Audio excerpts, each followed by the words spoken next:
সংসার করতে এসে আমি শিখেছি, অন্যায় না করেও আমি অন্যায় করেছি, দোষ না করেও আমি দোষী, সত্যি কথা বললেও আমি বেয়াদব, উচিত কথা বললে আমি অভদ্র।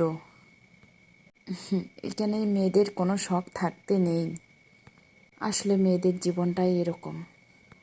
সবার খেয়াল রাখি।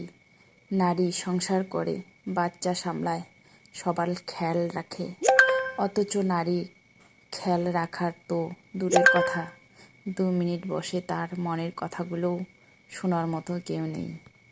আজকে বেবি হওয়ার মাতৃত্ব, মায়ের ত্যাগ, প্রিয় ঘুমটা, সিজারের মায়েদের কষ্ট আর বেশি, নারীর ব্যথা তখন নিয়ে সারা রাত বাচ্চা সামলানো কতটা কষ্টের সেটা একজন মাই জানে।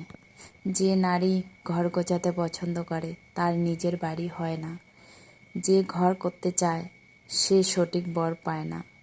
নারীর জীবন এটা চরম সত্য, তাই না?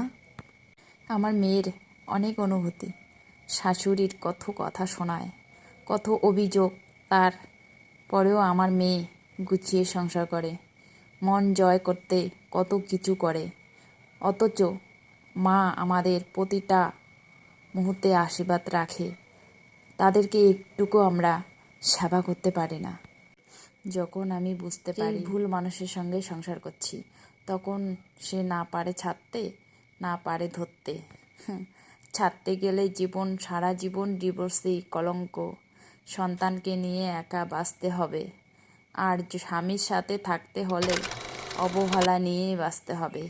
তাই নিরুপায় হয়ে সন্তানের মুখটিকে তাকিয়ে স্বামীর সংসার করব।